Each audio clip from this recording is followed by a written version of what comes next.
Welcome back to Celebrity Radio. It's Alex Belfield talking to some of the biggest stars in the world and some of my favourite people. And we've got one for you today.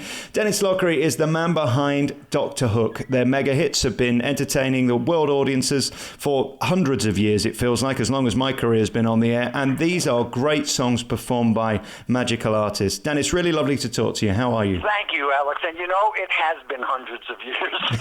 That wasn't even inaccurate. It's been a couple of hundred years, you know. Let's just go back. When was the first time you stood on a stage?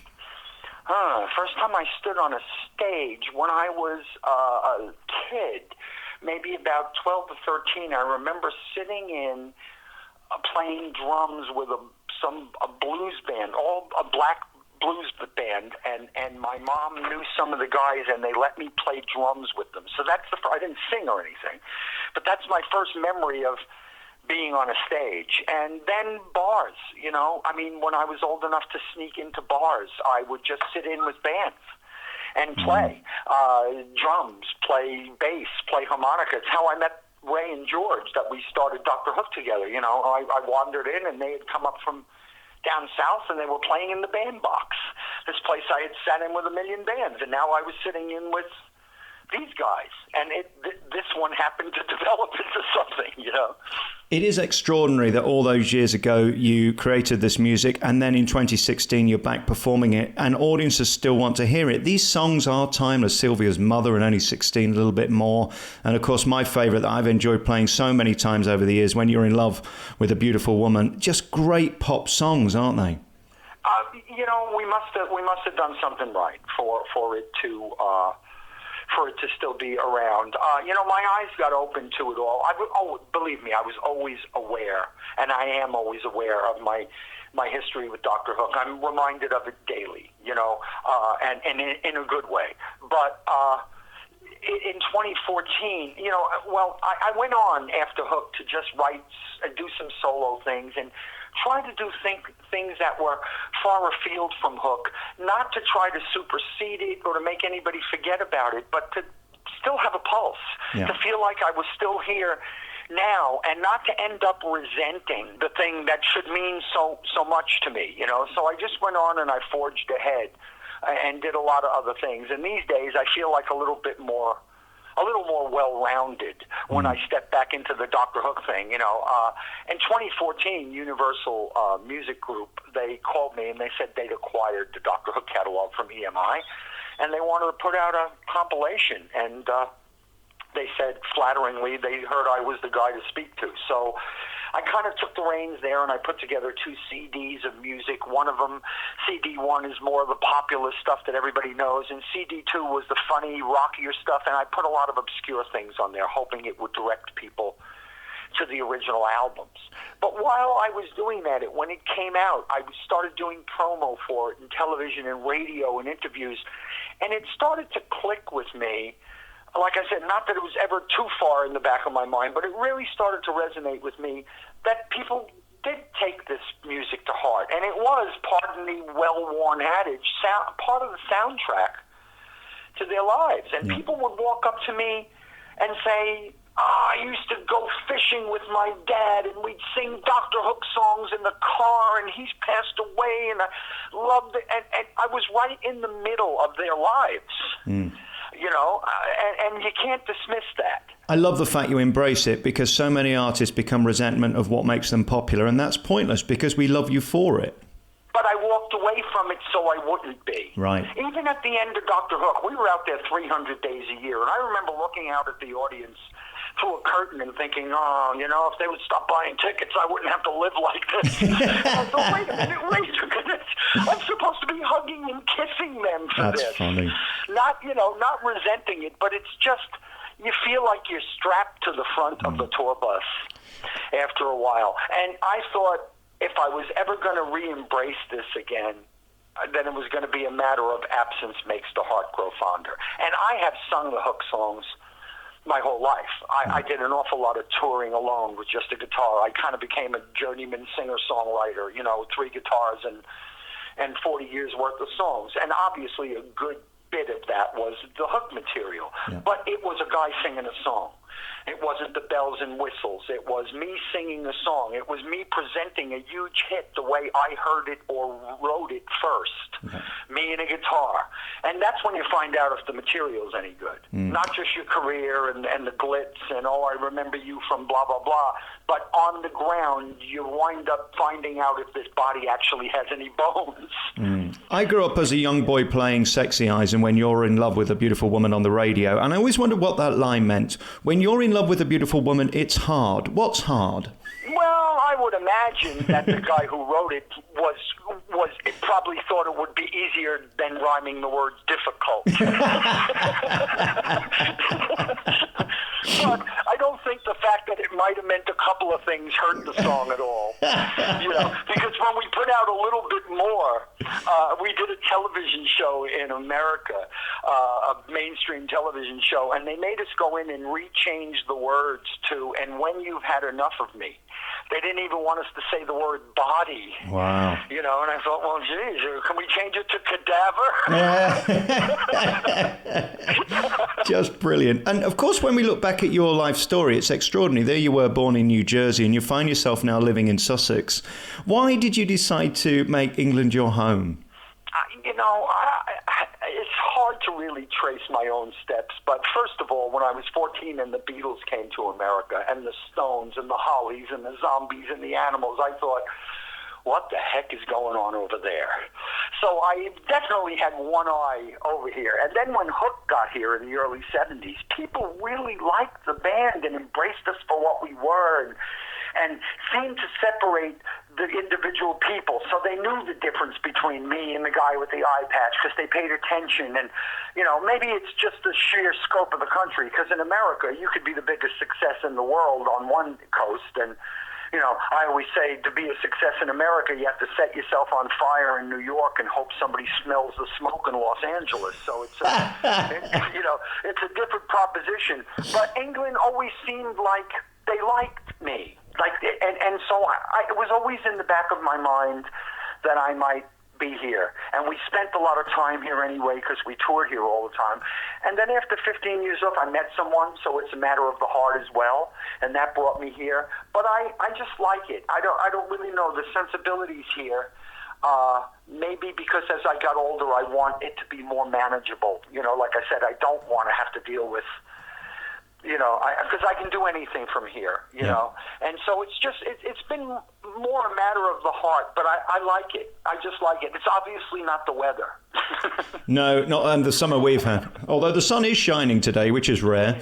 It is. I have to admit that it is. Makes a change.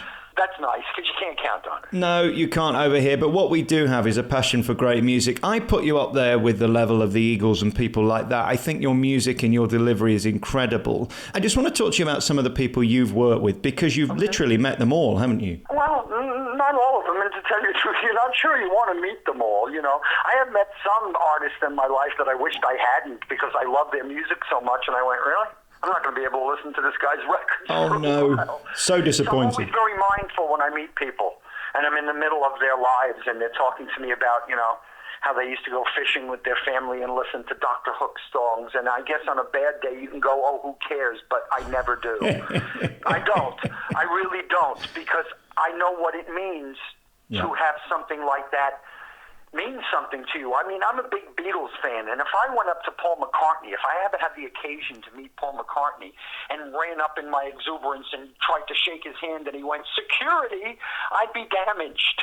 Yeah. I'd be damaged. So I know if it matters to somebody, it should matter. It just happened to me recently. I was backstage during a national tour of a world-renowned star and legend, and they said, if you happen to see him in the corridor, don't look him in the eye, and it just ruined everything for me, because that wasn't the guy I thought he was. Yeah, I don't get things like that anyway. The funny thing about this whole celebrity thing, because it's not, and I'm not being coy at this end of my life, but it's not why I got into this. Right. It wasn't for celebrity, and it wasn't even on my mind. As a matter of fact, if I'm out, and someone will come up and say, can we take a photo? For a split second, Alex, I'm thinking, why? And then I go, oh, yeah, that's right. Because it's not on my sleeve. I don't walk into town wondering who's going to recognize me today, Right. So, But I know that when people do, even if you're eating, if you're having and they come up and they push your plate aside and say, will you sign this? Now, if somebody's rude, but for the most part, people are really cool. And I know how awkward it is. I got Muhammad Ali's autograph from my kid one time, and I almost got killed by a security guard. Wow. So I was like, what are you doing? I thought, I'm sorry, did I get too close to the guy? So I know how it feels. Yeah. And when you know how it feels, you make sure you're not the person who makes people feel like that. I guess it's the difficulty of the business, isn't it? You spend your whole life wanting to be a household name and your music to be memorable, but when you get there, the downside of it is that then you have to give your life over to the public because that's what you've done. Well, sure. But, and today it's probably even worse because, like I said, when I was a kid, I just wanted to sing. Yeah. And I would have sang in bars. I just wanted to sing. It really was a matter of that. And now the rest of it, the celebrity and the any kind of fame or residue that would leave is just all part and parcel of the same thing. But nowadays, if you ask young people what they want to be, they say famous. And you say, well, that's not a noun. Right. For what? That's an adjective, a famous what? And it hardly matters. And I'm confused by that. But, you get older, you're confused by a lot of things. There's nobody gets to a certain age that doesn't say, okay, so why are they doing it like that now? Well, and the other thing is I always say the public won't be fooled. You can have one number one album, but can you get a second? That's the key. Can you have a third and a fourth? That's the testimony of talent is longevity, isn't it? I think one of the reasons we had any longevity in the Hook catalog, as it were, still stands is because we were lucky enough or clever enough or whatever to choose songs that resonate with people and that they can apply to their own lives. That people will come to me and say, I got married to that song. I love that song. And every time I have a new relationship, it's part of it. And you think, okay, well, that if you're taking it with you now, then I did my job, because If Not You was a song that I wrote that I wrote it and it came out so fast and it was so personal to me that I didn't show it to anybody for a long time because I thought, well, nobody's going to care about this but me. And it happens to be one of our most enduring songs, and so it's really cool. But when you're writing it, you're not right. People come to me and say, oh, your music got me through such a bad time. And I love hearing that. But trust me, Alex, I was not trying to be a hero. I was hoping I was singing in key. You know what I mean? When you're in the studio, I'm just trying to make a good record. I'm not thinking how it's going to impact on people's lives, because you don't even know how it's going to impact on your own, It's later that all this importance gets tagged onto things. But when you're doing it, I remember when Sylvia's Mother went to number one, and CBS Records and Clive Davis were great to us. That record came out and went to number 99 in the States. It fell off the charts, and we were thrilled it got to 99 at that point. Yeah. And Clive worked that record till it got to number one. And, when it went to number one, we were in the studio, and we all kind of hugged each other and teared up, and our next thought was, oh, my God, now we have to have another one. Yeah. You know what I mean? Pressure. Every accomplishment just makes you think, okay, I have to back this up. Yeah. So it doesn't get easier. Like you said, can you have the second one? Yeah. And then when you recreate these songs today, you're going back on tour. You'll be in Kings Lynn on September 23rd, 24th in Norwich. Already sold out in Glasgow, but Truro and Worthing and Tunbridge Wells, Edinburgh, Aberdeen, Perth and Shrewsbury, taking you right through until November when the tour ends. When you recreate that sound, I mean, is it like going back to the 70s or is it like sort of watching your granddad in your mind's eye? Yeah, this music, the way I'm approaching it now, is the band I have is brilliant. And I said to our musical director, John Marr, when we were putting it all together, I said, this music, it's a sense memory. It's like smelling apple pie and remembering your mom's house. Yeah. It brings people to a certain place. So we don't want to play this with a modern slant. We don't want to play this like we've been playing it for so long we're bored and this is the jazz version of it. We want this, because I'm the lead singer, I still luckily sound like that guy, and I thought we can recreate this music. Because, Alex, 4 of the guys have passed away. Yeah. You can't bring certain things back. But the music is just right there to be recreated. And I want it to be, if I'm going to do it, I want it to be right. I want it to sound right. And we did New Zealand, we did Australia, did some sellout tours over there last year, and it seems that I'm doing what people want to hear. And, for a while, I wasn't sure that was what I was here for, to run the projector on everybody's old home movies, as it were. But now, at my age, I think, well, it's not all I do. And if I was ever going to approach this at the level I'm approaching it now, it should be right now. When I sound good and when people look at me and don't go, who the hell is that? Because I'm lucky. I look like an older version of the same guy. I thought, let me embrace it now, because it's one of those things, when you talk to people in later years of their lives and about what they did, you never hear anybody talk about their regrets for things they did. Yeah. It's always what they didn't do. Right. And I thought, well, I don't want to be 80 and wondering if I should have given this hook thing a shot. Bringing that back. Believe it or not, I went from shying away from it to thinking, well, if it's going to be done, it should be my responsibility.